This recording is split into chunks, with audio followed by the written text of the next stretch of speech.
Hey everybody. So I wanted to pick back up the thought the tangent I was going with my daughter, because I do believe she's pivotal to understanding this 4-year journey.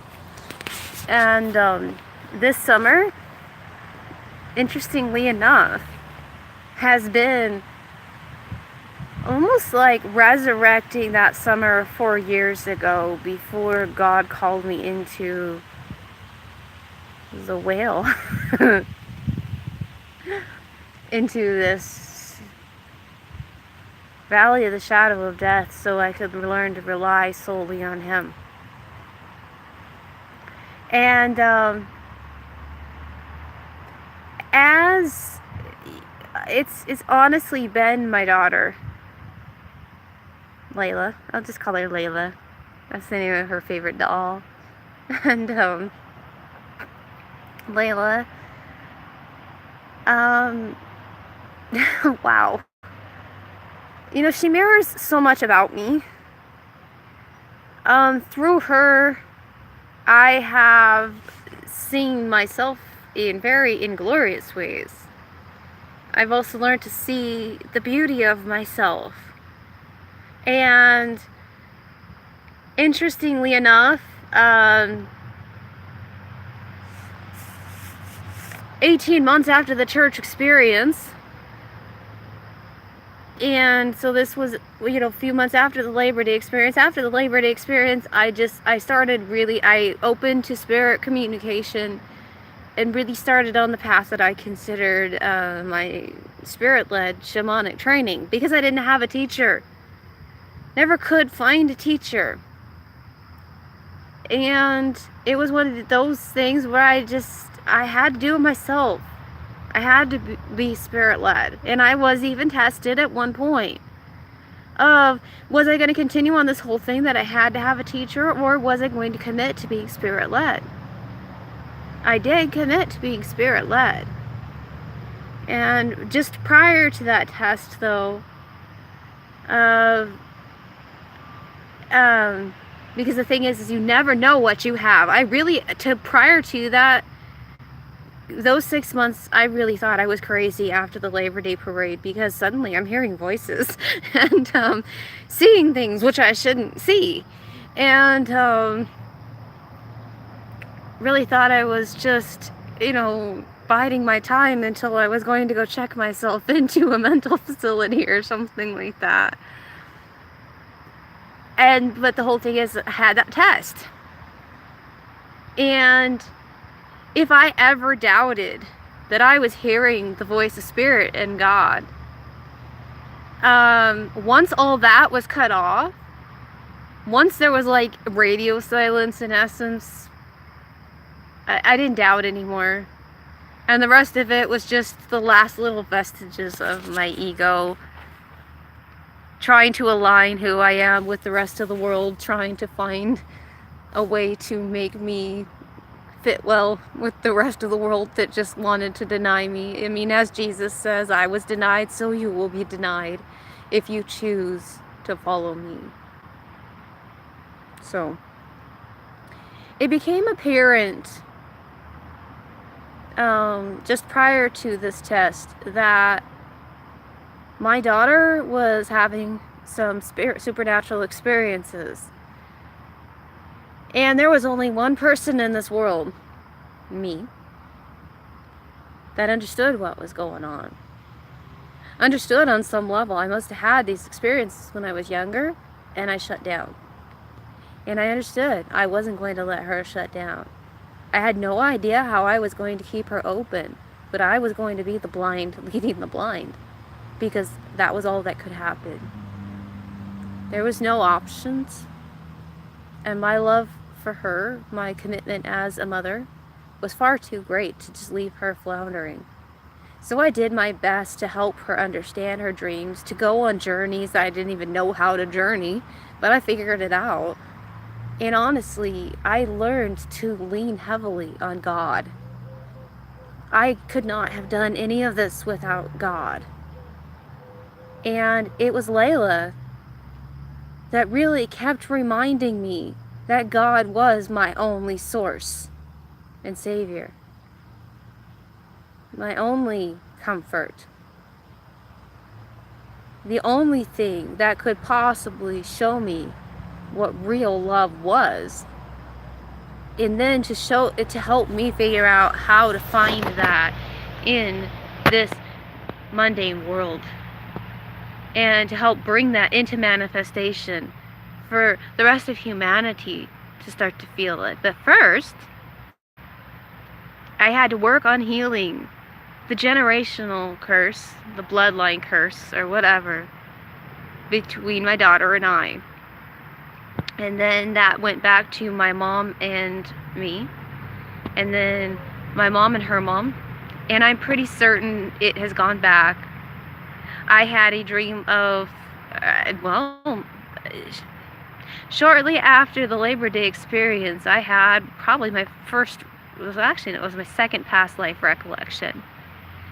But this was a lot more intense, and I realized I was this woman named Sabrina Ann Farnsworth, who fled from someplace over in Britain because her family was of the Druid lineage, and they were carrying the seed of Jesus, the bloodline of Jesus, and they had to flee to keep it safe. But she ended up losing her whole family, and she crossed the seas to the infant America by herself. I don't even think this was America yet. I'm not really good with my history. So anyways, but she ended up enduring the Salem witch trials, or, right about that time period, whether it was like 100 years before that or whatever, witch mania has been going on for centuries. So it may have just been my mind's convenient way of saying the Salem witch trials, but whatever, it doesn't matter. She endured witch mania, and she had to learn how to be a wise woman and still retain all of her knowledge and pass along all of her knowledge without getting prematurely killed or something of that nature. Just before leaving, the Britain area, she had become pregnant. She ended up losing her boyfriend to this catastrophe that took her family and like half of the town. And so as she is crossing the sea, she ends up going into labor, delivering her baby, and having absolutely no recollection of this. I later realized through this whole thing that Layla was the reincarnation of my daughter during that time. My daughter that I never knew and was taken from me. Had to grow up in a different way, and perhaps she was taken from me because the person that delivered the baby, the midwife, or the friend that I thought was my friend, took my baby. Because I now understand it. It was probably she was under some orders to protect this bloodline. But regardless, we humans have to make a lot of choices in our lives, and sometimes it means that we have to do something very hurtful in order to protect something. Now, last night I'm having a conversation with Layla that it's one of these moments where I feel like it's occurring outside of time. And a lot of changes have occurred over this summer with her. And when I came back from Botched Paradise, I determined I was going to get her ready to enter the 7th grade, because I up to this point felt like I had utterly failed her in her education. I had utterly failed in my responsibility as a mother. And so it was time to just accept my defeat and turn her over to the system that could properly educate her. Well, system I had always rebelled against, but maybe they knew something I didn't, because my daughter fought against me every single step of the way. The only connection I ever had with her was if it had something to do with spirituality, shamanism, or psychology. That was the only way I could really impact my daughter. Well, I mean, and, you know, then, well, I say spirituality, but I'm referring also to, like, her dreams, the supernatural events that would happen to her, and the things that nobody else but me could understand. You know, it was, you know, because of me that she connected with her fairies, that she started facing a lot of old fears, which I didn't realize at the time were clearing out the blood lineage. Didn't really realize this is what we were doing. As I was working with her, the blind leading the blind. We were clearing out this crud. You know, and one of the first journey I took her on was to, because she had this dream where she went to enter this shed that's on the property. And she said something in the shed scared her, so she ran away and she left the door open. And I suddenly felt very alarmed, like, oh my God, we have to go close that door. And so, really not knowing why I did what I did, I led her back into this journey. Or I guess I took a journey. We took a journey. I led her back into the shed. And we went inside the shed to go in there and discover what it was that she was running from, because she didn't know what she was running from. But I told her that we weren't going to allow this to control us. We weren't going to allow this to take us over. And so we went in there, and through following her intuition, because I kept asking her, I mean, I assured her so many times she was safe. You know, can she see the light behind us? We can go back at any time. Can she feel my hand? You know, I was totally there for her. But I did need her to guide me, because, you know, this was her thing that we were exploring. So we ended up finding this grandfather clock and healing something in time. We restored him. We brought him back to life, back to his youth. And then he tasked us with going to find his female companion, his other half, or whatever. It was the female that he was created with. Kind of sounds like a twin flame thing, doesn't it? And yeah, the thought has recently crossed my mind. I think I have also discovered who Layla's twin flame is. We'll see how that ever happens. That might just be a flight of fancy of me finding a boy who I see a ton of potential in, or whatever. We'll see where that goes. But the thing is, she is a twin. She has a twin. And God will reveal that when the time is right.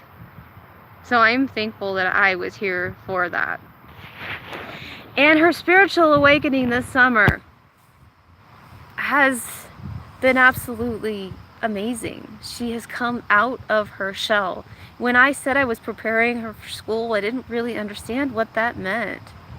I didn't really understand that preparation would be a character development, and it wouldn't necessarily be preparing for all these academic skills or something like that, because I tried. But it was about us moving into this phase of really understanding who we are as individuals. And I don't know, where was I going? I started out with a story of what happened last night. So I enrolled her in a few classes for 7th grade. And this was a big step for me, and I don't really want to get into that right now, but it did end up releasing a lot of karma, I guess. Ended up closing a lot of doors that had been open, healing a lot of fears. So I signed her up for 2 elective classes, and one of them is choir. So this past week, since, because school started only on Tuesday. Today is Thursday. I mean, honestly, it's been 3 days. But, well, we went to an orientation on Monday, so it's been 4 days. But I really feel like months and months have passed. With just the sheer amount of clearing that has been going on this past week has just been astronomically mind-blowing. And it's only really because of all this preparation that's been happening that God has been asking me to go through. And I think Labor Day's tomorrow. Beautiful. So, but I realized the sadness was that my biggest regret in school, in 6th and 7th grade, I took choir. And I stopped taking choir because once I entered 6th or 7th grade, I don't remember which one, my mom left. And I realized I had to become responsible and start to take care of my family. And I thought the only way out was through education. And that meant I had to push aside all these other things that I enjoyed so I could get my family out of that situation. At that age, I became mom in like a 13-year-old's body. Didn't know what to do, so my actions were very immature. But in my young mind at this time, when it came time to register for 8th grade, I realized that I had a choice. And I only had so many electives, so I chose to take more of the academic route. And I kept my art class, but I chose something else over choir. Actually, I don't even think I kept my art class that year. I think that my entire 8th grade year, I didn't take any art. And I ended up kind of forgetting about choir and just started taking art classes. I don't know, I needed some creative outlet, I guess. Or maybe art was actually a requirement. I don't know.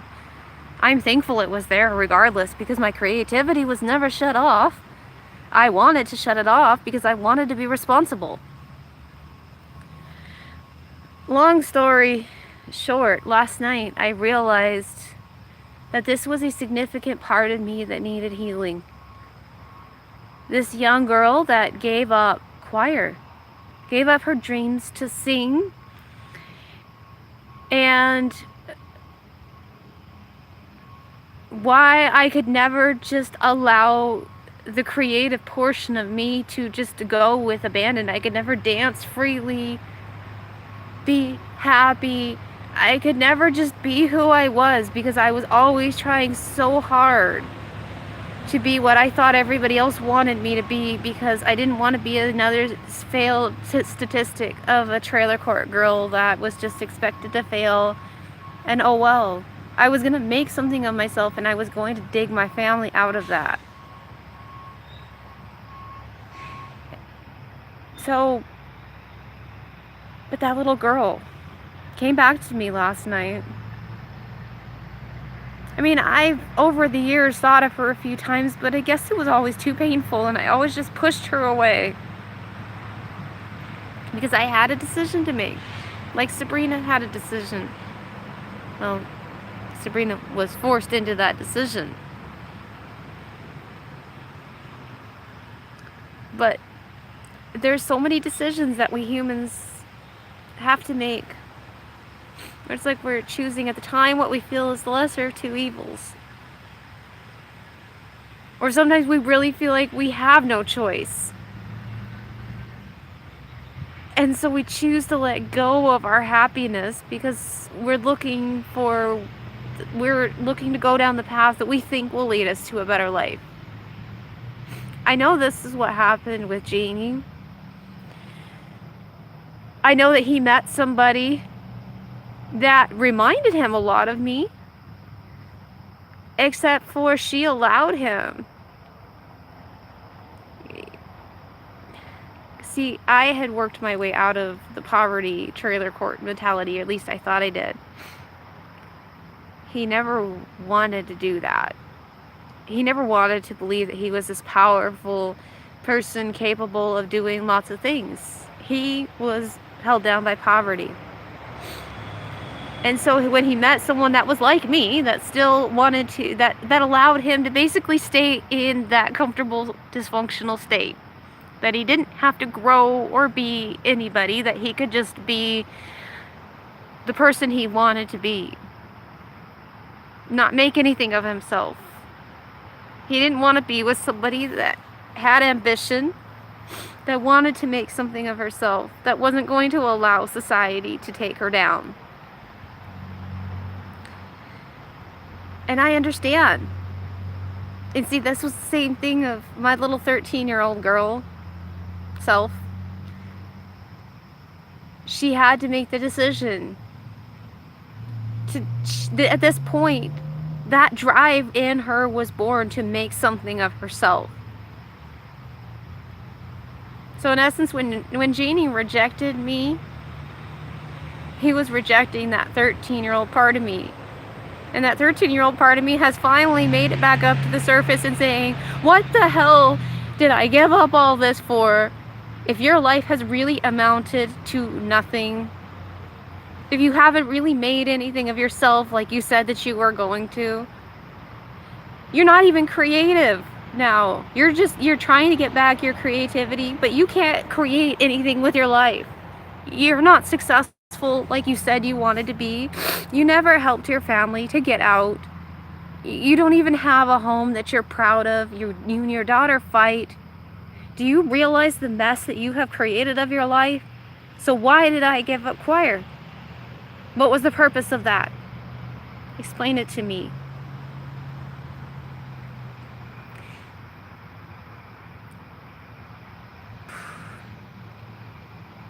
I don't really know where this is all going right now. Other than it did result in a huge shift, another bloodline clearing between Layla and I for our bloodline, our family. And I told her, you're not going to lose your creativity. And I told her I wanted her to focus on her education. And I was like, why am I even saying this? Because here I am lumping that in with creativity. But the education is I don't want you to limit yourself. I want you to know who you are. I want you to love yourself and to be happy and to be expressive and never ever lose the spark that you have. I want you to go up on the stage when you do that in choir, or I want you to stand in front of that class and I want you to sing your heart out. Don't ever give up this. And I will fight to make sure that you get to keep this. And in the process, I'll figure out how to revive that part of me that I tried to murder so long ago. How do I bring back that part of me that just wants to sing or dance? You know, I talked about dancing a few months ago. I never have gone anywhere with that. There is just this part of me that is just screaming to be vibrant, to be alive, to be creative, to just express myself in every possible conceivable way artistically. And so when I realized that Layla was reaching this point, I mean, through social conditioning where she has to make something of herself, and I realized I was kind of pushing her in that direction. I don't know. This gets really confusing. These past 4 years have been really confusing, but we are reaching a point of finally figuring out what her education needs to be, where it needs to go, and I am finally owning the process of I'm seeing that there is something I am birthing here. Going back to that whole spiritual pregnancy, this was the birth. Her going to school.